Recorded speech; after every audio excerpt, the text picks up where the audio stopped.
acompañarnos en esta reunión con medios. Ya no sé si puede ser conferencia, rueda, pero por lo menos sí un buen diálogo. Muchas gracias. Sé que fue muy precipitada la convocatoria, pero bueno, el punto, porque es importante que podamos platicar, es porque apenas hace unos minutos concluimos una conferencia de prensa de manera virtual con el director de la Organización Mundial de la Salud, el doctor Tedros Adhanom, también con la directora ejecutiva del Fondo de las Naciones Unidas para la Población, Natalia Kanem, y también con la enviada especial del secretario general para temas de juventud y también con la directora de Merck para las madres. Entonces, fue un ejercicio muy interesante, creo que es también un ejercicio muy importante para México. Yo participé en mi calidad de presidenta de la Unión Interparlamentaria. La Unión Interparlamentaria es la organización global de los parlamentos nacionales. Tengo el honor de presidirla desde hace casi 3 años y tenemos también un estrecho trabajo con la Organización Mundial de la Salud en el sentido de generar mejores prácticas parlamentarias, legislación, asignación presupuestal, trabajo con los gobiernos, por supuesto también toda la adecuación de nuestros marcos normativos en función de los acuerdos globales de los que cada estado es parte. Entonces, en ese sentido, tenemos una estrecha relación y un trabajo muy coordinado. Por ese lado, lo que me gustaría es también platicarles de qué se trató esta conferencia de prensa con la Organización Mundial de la Salud.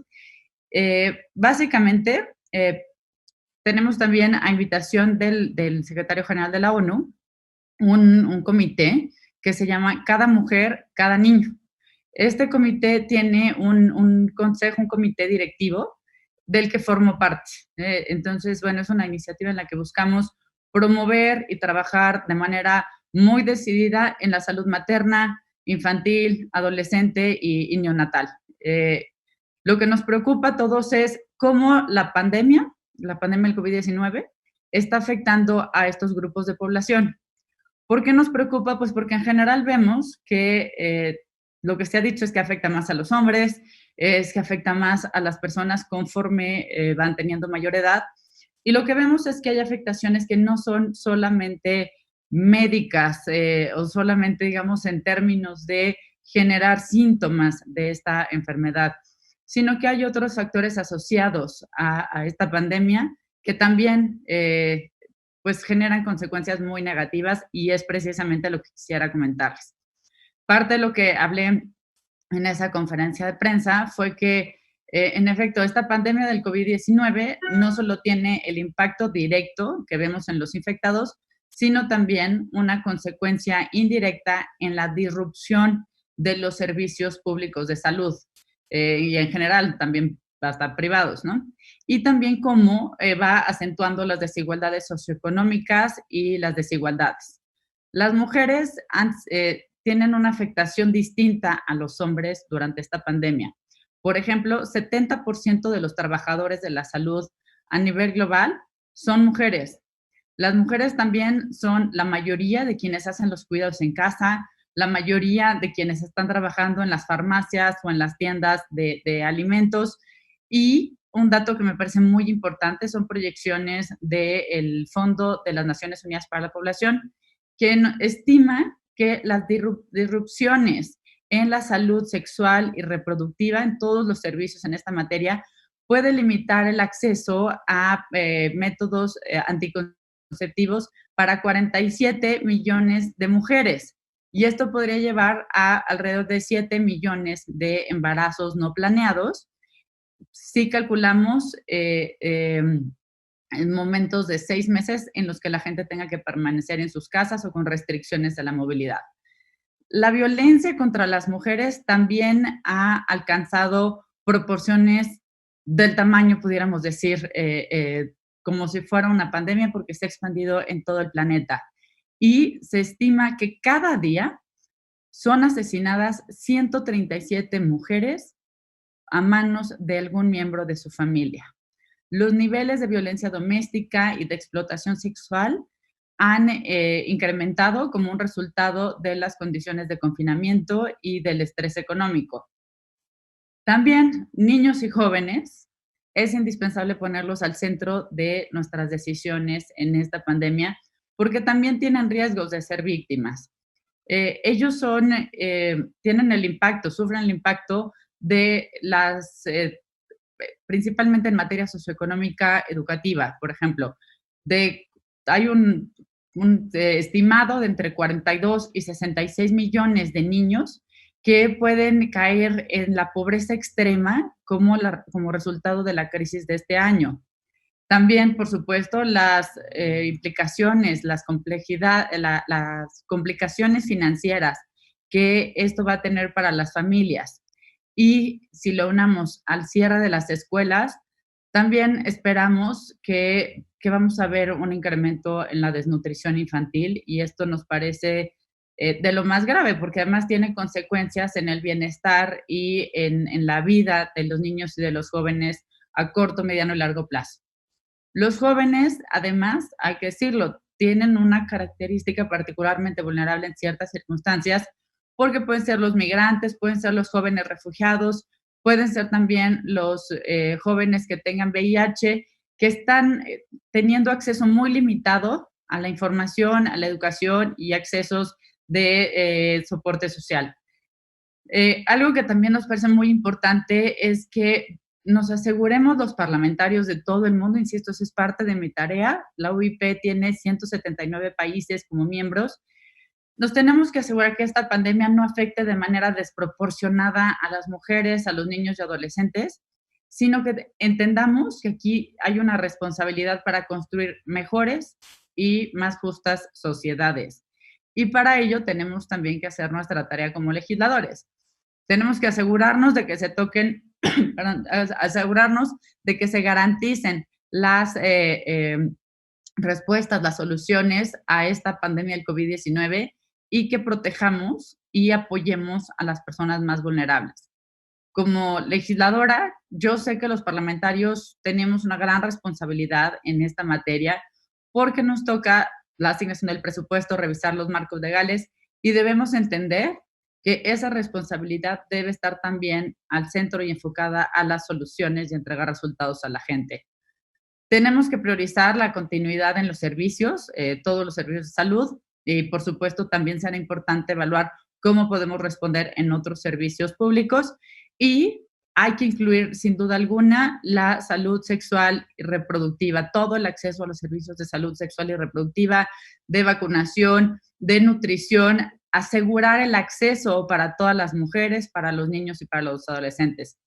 También un tema muy importante tiene que ver con el presupuesto. Nosotros diseñamos presupuestos desde 2019 para ejercerlos en 2020, pero en 2019 nadie hubiera imaginado el 2020 que estamos teniendo. Así que es muy importante que podamos revisar el presupuesto a nivel de cada país, lo que fue asignado para 2020, si es un presupuesto suficiente para dar respuesta a la gente durante la pandemia, pero también estar muy conscientes de que el diseño presupuestal que hagamos este año para el 2021 tiene que responder a las nuevas necesidades, tanto de salud como demanda económica, protección de empleos, de salarios, etcétera. Tenemos que garantizar que la gente no vaya a acabar en la extrema pobreza como resultado de esta pandemia. Insisto, esto afecta en mucho mayor medida a las mujeres, a los jóvenes y a los niños. Algo también muy importante es que continuamos con las prácticas que ha promovido la Organización Mundial de la Salud. Encontrar los casos, hacer las pruebas, aislar a las personas que estén infectadas, garantizar los tratamientos y, por supuesto, monitorear todos los contagios. Es muy importante que a través de la Unión Interparlamentaria sigamos trabajando con la Organización Mundial de la Salud en buscar y aplicar las mejores prácticas que se han hecho en los distintos países. También es muy importante que toda la toma de decisiones que se haga en lo que por lo menos a nosotros nos toca como legisladores sean procesos incluyentes. Esto significa que necesitamos mucho mayor igualdad, mayor equidad en la representación de las mujeres. Aquí, bueno, pues sí me toca explicarlo un poco. Al ser mexicana, nosotros somos uno de los muy pocos países en el mundo que sí tenemos paridad de género establecida en nuestra Constitución y que se manifiesta esa importante demanda por la paridad, tanto en el Congreso de la Unión como en el Ejecutivo. Pero esta no es la realidad en todos los países. La realidad global es que solamente el 24% de los parlamentarios somos mujeres, uno de cada 400. Por eso, desde la Unión Interparlamentaria hacemos este llamado para que toda la toma de decisiones tenga plena inclusión a las mujeres, a los jóvenes y desde luego también incluyamos las necesidades de los niños. Otro tema muy importante en el que estamos trabajando es asegurar que los trabajadores de la salud tengan todo el equipo de protección personal, tanto los trabajadores de la salud como aquellos que responden a las primeras emergencias que tienen que estar protegidos. Y también algo muy importante que estamos, insisto, trabajando con la Organización Mundial de la Salud, es cómo proteger a los trabajadores de la salud de cualquier estigmatización o ataques. También un tema que nos compete y que es muy importante es cómo podemos garantizar que el trabajo de los cuidados hacia otras personas, hacia las familias, cualquier tipo de cuidados que se haga en los hogares o afuera, ya sea un trabajo pagado o no pagado, muchas, la gran inmensa mayoría de las veces lo hacen las mujeres. Y en este sentido tenemos que aplicar una clara perspectiva de género para diseñar todas las medidas que aborden el impacto socioeconómico de esta pandemia y por lo tanto tengamos mucho mayor equidad de género y protección social para las mujeres, porque además, también hay que decirlo, los peores sueldos o los trabajos que no son bien remunerados son a veces los que se les dan a las mujeres. Entonces, sí es muy importante que tengamos una perspectiva de género tanto durante la pandemia como en los procesos de recuperación económica. Para, para esta pandemia nosotros no podemos perder de vista las necesidades de las mujeres embarazadas como, y considerarlas para efectos de esta pandemia como un grupo vulnerable, en el sentido que debemos tener especiales cuidados para ellas y para sus bebés. Parte de lo que también se abordaba en la rueda de prensa hace unos momentos con la Organización Mundial de la Salud y lo comentaban otros de los expositores, es la poca información que tenemos sobre cómo afecta esta pandemia a los bebés, a los niños y a los jóvenes. Y por tanto, pues el que no tengamos la información suficiente no quiere decir que no les prestemos los urgentes cuidados. Y uno de estos temas sí es los bebés y sus madres. En la Unión Interparlamentaria estamos comprometidos con la implementación de toda la agenda de acceso universal, de cobertura universal de salud. Esta iniciativa que la está trabajando la Organización Mundial de la Salud también se ha reflejado en nuestro trabajo. El año pasado, en octubre, tuvimos una resolución de todos los parlamentarios de la Unión Interparlamentaria, insisto, de 179 países, comprometiéndonos a implementar este proceso de tener cobertura universal de salud. Y esto, por supuesto, tiene que continuar. Si bien la pandemia nos demanda una actuación inmediata, también hay que entender que en el mediano y largo plazo tenemos que trabajar en este sentido para garantizar el acceso de todos y no solo de unos cuantos a la salud. Por parte de los gobiernos, ya lo comentaba, también es muy importante que trabajemos juntos con los parlamentarios para asegurar la seguridad y el bienestar de los niños, de los jóvenes y de las mujeres. Y también creo que algo muy importante es que tengamos un enfoque mucho más integral en que entendamos que nuestro trabajo y el enfoque para hacer nuestro trabajo sí tiene que abordar lo inmediato, pero también soluciones de corto y mediano plazo a esta pandemia. ¿Y a qué me refiero? La, la grave situación en la que se encuentran las mujeres, los jóvenes y los niños en todo el planeta no empieza ni termina con esta pandemia. Y por tanto, es fundamental que abordemos cuáles son las raíces del problema y que pueden incluir abordar la agenda financiera, cultural, las barreras legales que pueden existir para el acceso a la salud, mejorar la nutrición, el acceso a la educación y a la información y, por supuesto, incluyendo los derechos sexuales y reproductivos. Nos toca actuar ahora a los parlamentarios también, tener una acción colectiva, una responsabilidad colectiva que proteja y promueva la salud y los derechos de todas las mujeres, los niños y los jóvenes. Y en el momento en que estamos viviendo esta pandemia, debemos entender que no podemos continuar como si estuviéramos en la inercia de nuestro trabajo de siempre. Y debemos tomar esta coyuntura para implementar los cambios que son tan necesarios para transformar nuestras sociedades, para las mujeres, para los niños y los adolescentes. Estoy a sus órdenes para cualquier pregunta. Muchas gracias, diputada. Por el momento no tenemos ninguna pregunta registrada.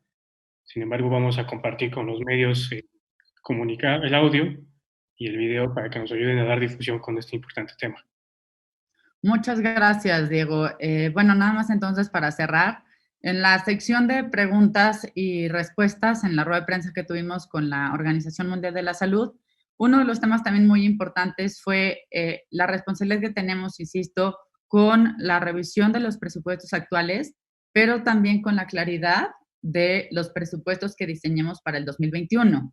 La mayor parte de los parlamentos, al igual que sucede con el nuestro en México, el presupuesto se revisa hacia la segunda mitad del año.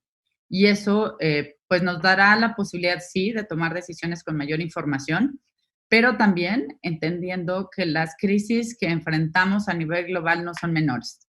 Tenemos una crisis de salud a través de esta pandemia, tenemos una crisis económica a nivel global que sin duda no solo amenaza, como si habláramos de crecimiento y demás, sino que amenaza a personas de carne y hueso, amenaza los empleos, los salarios, amenaza el bienestar de la gente y que a veces nos cuesta mucho más trabajo entenderlo porque estamos muy familiarizados con las cifras tradicionales de crecimiento, pero a nivel global, por ejemplo, a través de la Unión Interparlamentaria, estamos mucho más familiarizados con las mediciones, por ejemplo, de bienestar o las mediciones que se hacen sobre el índice global de felicidad, que de hecho se trabaja con la Organización de las Naciones Unidas. Y y lo que más nos preocupa es el impacto que esto va a tener en las personas, en las familias. Y como les decía, sin duda alguna, la pobreza es mucho más cruel para las mujeres y es mucho más cruel con los niños y jóvenes. Así que tendremos una gran responsabilidad también con los presupuestos que diseñemos en todos los países del mundo para el próximo año. Y muchas gracias por acompañarnos. Muchas gracias a los compañeros que asistieron a la conferencia. Que tengan una buena tarde. Gracias a todos, que estén muy bien. Muchas gracias por meterse al Zoom. Gracias.